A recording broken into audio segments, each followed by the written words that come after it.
Hello everyone और स्वागत है आपका आज एक नए वीडियो में।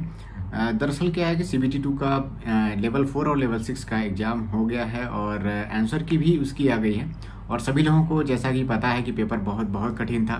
तो इस विषय में मैं यहाँ पे बात नहीं करने वाला हूँ कि पेपर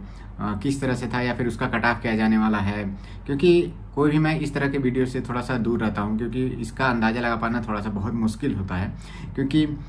कभी भी आप इसका अंदाज़ा नहीं लगा सकते। पेपर का डिफ़िकल्ट लेवल का भी अंदाज़ा कोई नहीं लगा रहा था कि किस तरह का पेपर आ जाएगा। सिलेबस तो सभी लोगों को पता था। हालांकि लेवल 4 और 6 थोड़ा सा तो लेवल 2 और 2, 3, 5 से अपर है, लेकिन इस तरह का पेपर आ जाएगा कि इतने कम टाइम में इतना लेंदी पेपर बन जाएगा, तो इसका अंदाज़ा तो कोई नहीं लगा रहा था। लेकिन मैं इस वीडियो में थोड़ा सा मैं बात करने वाला हूँ कि पेपर कठिन आया, इसका गेस थोड़ा सा मैं पिछले जो भी मेरे आंकड़े हैं उसके आधार पे मैं कैसे कह सकता हूँ कि पेपर कठिन आने ही वाला था। दरअसल मैं बता रहा हूँ कि जब मैं 12th में था तो उसमें AIEEE का पेपर हुआ था, और जब मैं एंट्रेंस एग्जाम देने गया था तो पहले शिफ्ट में पेपर आउट हो गया था, तो दोबारा पेपर को चेंज करके, क्योंकि उनके पास एक सेफ साइड का पेपर था उस समय, तो उन्होंने दोबारा वो पेपर दूसरे शिफ्ट में वो कराया, और वो पेपर पहले की तुलना में ज़्यादा कठिन था। तो एक एग्जाम्पल ये हो गया। देखिए, गवर्नमेंट जब भी इस तरह की कैजुअलिटी होती है तो पेपर, जहाँ तक मेरा गेस है कि पेपर कठिन ही हो जाता है। दूसरा मैं एग्जांपल बता रहा हूँ, जब 2017 में CGL का टायर 1 का पेपर हो गया था, उस समय जब रिजल्ट आया था और बहुत से नंबर में वेरिएशन देखने को मिला था, क्योंकि शुरुआत में जब टायर 1 के पेपर हुए थे तो थोड़ा सा उनका लेवल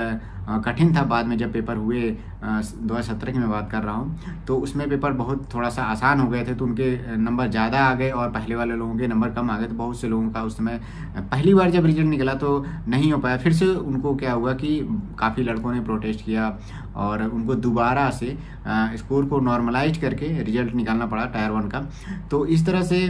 उधर भी बहुत ज़्यादा प्रोटेस्ट हुए थे। 2017 में सभी लोगों ने देखा था कि पूरे ऑल ओवर इंडिया में हर जगह पे पेपर आउट हो रहे थे, लीक हो रहे थे और वैकेंसी में धांधली होती थी। तो उस तरह से बहुत ज़्यादा प्रोटेस्ट हुए थे बहुत बड़े लेवल पे, और SSC के ऑफिस के आसपास बहुत दिनों तक लड़कों का प्रोटेस्ट चला था। तो देखिए, टायर 1 का रिजल्ट आ गया था, लेकिन टायर 2 पेपर अभी नहीं हुआ था, और इसी कारण से बहुत डिले होता जा रहा था और कमेटियाँ बैठ रही थी उसकी जाँच करने के लिए कि क्या इसका सलूशन निकाला जा सकता है या फिर इस तरह से। तो जब टायर 2 का पेपर हुआ था तो मैं भी उसमें टायर 2 में बैठा हुआ था, और पेपर बहुत ही कठिन पेपर आ गया था। हालांकि ऐसा नहीं है कि बहुत से लड़के उसमें क्वालिफाई नहीं हुए थे। बहुत से लड़के जिनको निकालना था बहुत अच्छे से, जिनकी प्रिपरेशन थी, उन लोगों ने क्वालिफाई भी किया था। और जो अभी पेपर हुआ है उसमें भी बहुत से लड़के क्वालिफाई होंगे, लेकिन थोड़ा सा मेरिट कम जाएगा जब भी इस तरह की घटनाएं होती हैं। अभी क्या था, NTPC रिजल्ट से पहले ग्रुप डी के जो टायर 2 पेपर कराने की बात हो रही थी, तो उसको लेकर के भी थोड़ा सा प्रोटेस्ट हुआ था, और इसमें NTPC CBT 1 के रिजल्ट को लेकर के थोड़ा सा प्रोटेस्ट हुआ था। तो जब इतना ज़्यादा प्रेशर गवर्नमेंट पे आ गया था, तो अंदाज़ा मैं अपने लेवल पे मैं बात बता रहा हूँ, क्योंकि मुझे लग रहा था कि जो अभी पेपर होने वाला है, जो NTPC CBT का जो अभी लेवल 4 और 6 हुआ था, उससे पहले ही मुझे गेस लग रहा था कि ये पेपर उम्मीद से बिल्कुल अलग आने वाला है। हो सकता है बहुत ज़्यादा कठिन आ जाए, या फिर और हो सकता है कि सिलेबस से बियॉन्ड भी पेपर आ सकता है। लेकिन सिलेबस में ही तो था चीज़ें, लेकिन बहुत ही अलग तरह से पूछ दिया था। करंट अफेयर तो बहुत पीछे का 2021 से पहले का भी कुछ पूछा, 2021 का भी बहुत पूछ दिया था, तो थोड़ा सा बहुत पीछे चले गए थे ये लोग। फिर अब जो रीजनिंग का पेपर था उसमें बहुत ज़्यादा कैलकुलेशन था। टाइम के मतलब अवेलेबिलिटी को देखते हुए पेपर उतने कम समय में सॉल्व कर पाना पूरा आसान नहीं था। बहुत से लोगों ने पूरा पेपर ही देख नहीं पाया। तो देखिए, मैं जो भी पीछे के 2-3 एग्जाम्पल मैंने बताया है कि पेपर कैसे कठिन गवर्नमेंट कर देती है। देखिए, जब इस तरह की कैजुअलिटी होती है तो ज़्यादातर चांसेस रहते हैं पेपर कठिन ही आएगा। तो अभी आने वाले जो एग्ज़ाम है उसके लिए मैं थोड़ा सा गेस ये बता रहा हूँ कि ग्रुप डी के जो एग्ज़ाम होने वाले हैं वो लोग भी अच्छे से प्रिपरेशन कर लें। और अभी हाल ही में बिहार PCS का जो एग्ज़ाम था वो भी अभी लीक हुआ है, तो अगर उसका पेपर दोबारा होता है तो एक तरह से आप मान के चलिए गवर्नमेंट थोड़ा सा अच्छे क्वेश्चनों को सेट करेगी उसमें। तो उसी तरह से तैयारी आप लोग जो ग्रुप डी वाले हैं, बिहार PCS वाले जो लोग हैं, वो तो अपना पढ़ ही रहे होंगे। लेकिन ग्रुप डी के जो स्टूडेंट हैं, क्योंकि उसमें भी बहुत ज़्यादा इस तरह से प्रोटेस्ट हुए थे बिहार में और भी यूपी के एरिया में, तो आप लोग थोड़ा सा तैयार रहिएगा, क्योंकि हो सकता है ग्रुप डी का पेपर भी थोड़ा सा लेवल से बहुत ऊपर आ सकता है। क्योंकि अभी गवर्नमेंट ने कहा था कि 2 पेपर कराएंगे, लेकिन काफ़ी इस तरह की बातें होने के बाद उन्होंने एक पेपर को कैंसिल किया और सिर्फ एक ही पेपर अब वो कराएंगे, जैसा कि पहले होता था। तो मैं बस यही बताने वाला हूँ कि पेपर जब कठिन कब आता है, कब कब संभावनाएं ज़्यादा बनती हैं। देखिए एलपी में कोई भी प्रोटेस्ट नहीं हुआ था, पेपर एकदम मॉडरेट लेवल के रहे थे और रिजल्ट भी थोड़ा टाइम पे आता गया था। तो उसमें कुछ इस तरह से नहीं हुआ था कि बस उसमें एक बार क्या हुआ था कि जब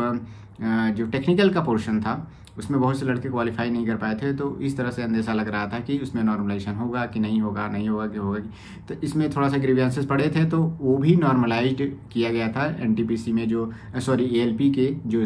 CBT2 हुआ था उसमें जो टेक्निकल पोर्शन था उसके भी मार्क्स को नॉर्मलाइज करके दिया गया था, क्योंकि बहुत से लड़के उसमें क्वालिफाई नहीं हो पा रहे थे। तो मैं बस यही गेस लगा रहा हूँ कि इस तरह की जब कैजुअलिटी होती है जब आसपास में और एग्जाम को लेकर के, तो पेपर कठिन आने की संभावना ज़्यादा बढ़ जाती है।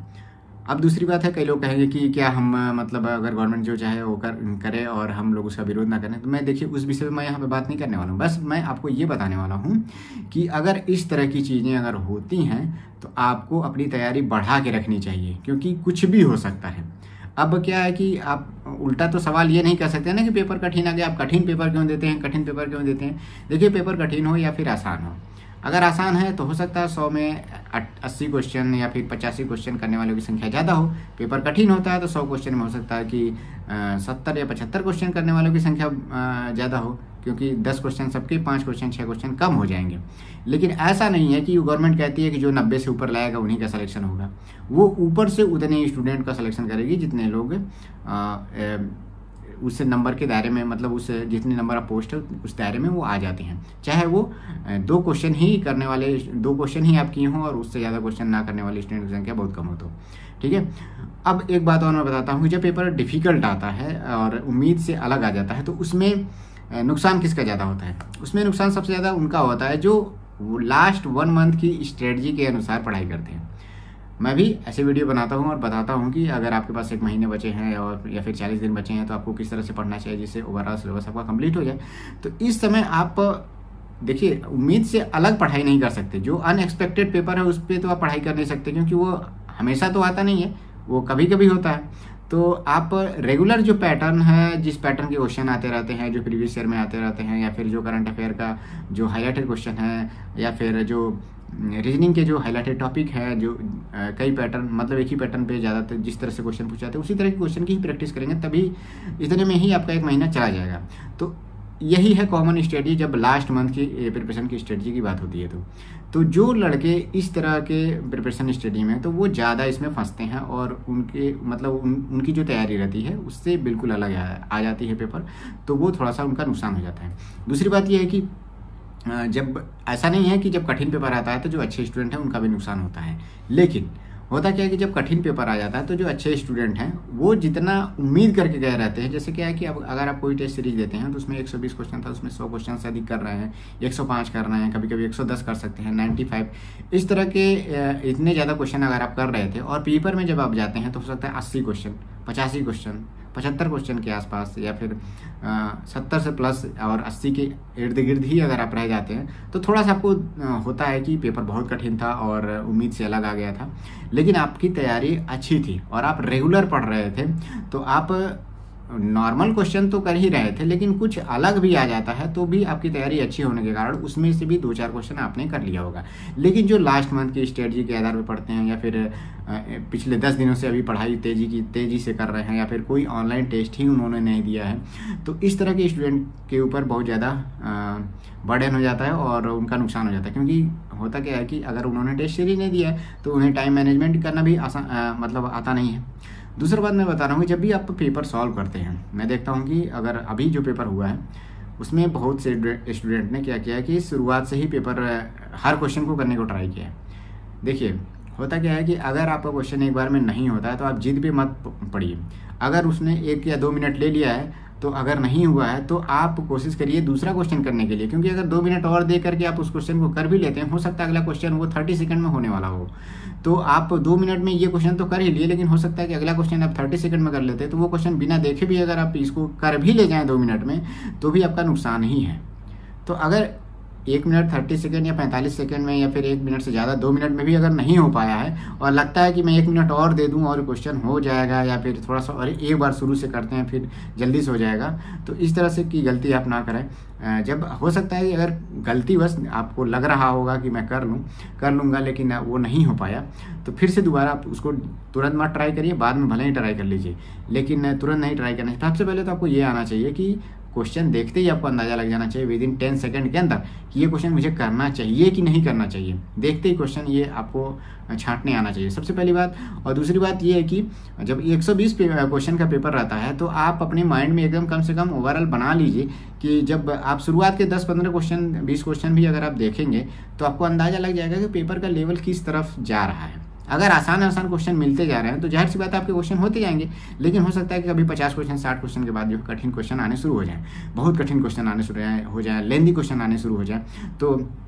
उसमें क्या है कि जब लेंदी क्वेश्चन आने शुरू हो जाएंगे तब आपको लग सकता है कि हो सकता है बाद में कठिन क्वेश्चन डाले गए हों, तो आप उसको स्किप करिए, क्योंकि आप एक तरह से अपने माइंड में एकदम प्री प्लान करके जाइए कि मुझे 10 से 15 क्वेश्चन छोड़ने हैं। जब इस तरह का आप प्लान करके जाएंगे तो जैसे ही आपका कठिन क्वेश्चन आता है तो उसे आप स्किप करिए, आगे बढ़िए, स्किप करिए, आगे बढ़िए। आप 70 क्वेश्चन 80 क्वेश्चन में हो सकता है 15 क्वेश्चन 20 क्वेश्चन भी आप छोड़ सकते हैं। 20 क्वेश्चन भी आपने छोड़ दिया और बाकी के 40 क्वेश्चनों में भी आपने हो सकता है 10-12 क्वेश्चन छोड़ दिया, तो ओवरऑल आपने 30 क्वेश्चन तो पहले अटेम्प्ट में ही एक बार पेपर ओवर थ्रू होने में तो 30 क्वेश्चन आपने छोड़ ही दिया। 30 से 35 क्वेश्चन मैं कह रहा हूँ, लेकिन आपके पास लास्ट में कम से कम 5 से 6 मिनट 10 मिनट इतना तो समय बचा ही रहा होगा, और उस बीच में भी अगर आप चाहें तो उस 10 मिनट में उसमें से कुछ आसान क्वेश्चन थे जो आपको लग रहा था कि थोड़ा टाइम देने पे हो जाएगा, तो उन क्वेश्चनों को भी अगर आप करेंगे तो 2-3 क्वेश्चन उसमें से भी हो जाएंगे। तो ओवरऑल पहले अटेम्प्ट में अगर आप 70 क्वेश्चन करते हैं या फिर 65 क्वेश्चन भी करते हैं तो दूसरे अटेम्प्ट में भी आप कुछ क्वेश्चन करके आप अच्छा स्कोर कर सकते हैं। लेकिन अगर आप पूरे पेपर को भी ओवर थ्रू नहीं हो पाते हैं तो आप में इसमें आपका ही नुकसान है। कठिन है तो जाहिर सी बात है सभी 65-70 के आसपास होंगे, 75 के आसपास होंगे, तो आप भी इसी के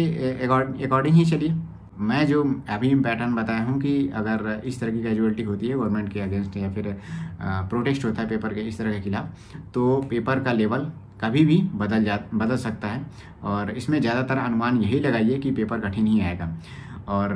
मैं आने वाले जो पेपर हैं ग्रुप डी को खास करके मैं कह रहा हूँ कि आप लोग बिल्कुल तैयार रहिएगा कि हो सकता है कि आपका पेपर बिल्कुल कठिन आए, एकदम कठिन आए। और 2, 3, 5 वाले जो लेवल 2, 3, 5 वाले हैं ये भी लोग भी थोड़ा तैयार रहें